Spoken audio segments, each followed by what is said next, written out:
بسم اللہ وصلاۃ وسلام علی رسول اللہ۔ روزان اور رضان ان دو ناموں کے معنی۔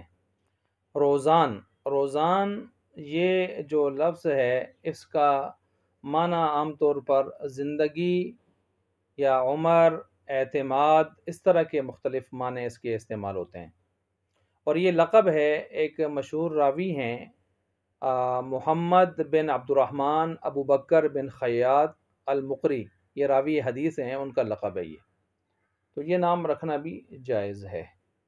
بہرحال اسی طرح ایک دوسرا اس میں اگر انداز ہو، یہ ہے روزان، را واو زال زا اور نون، اور ایک ہے رضان، را زا الف نون، رضان۔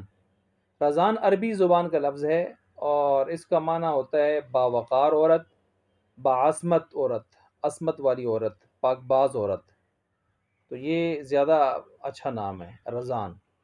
تو یہ نام بھی عورت کا یعنی مؤنث کا رکھا جا سکتا ہے۔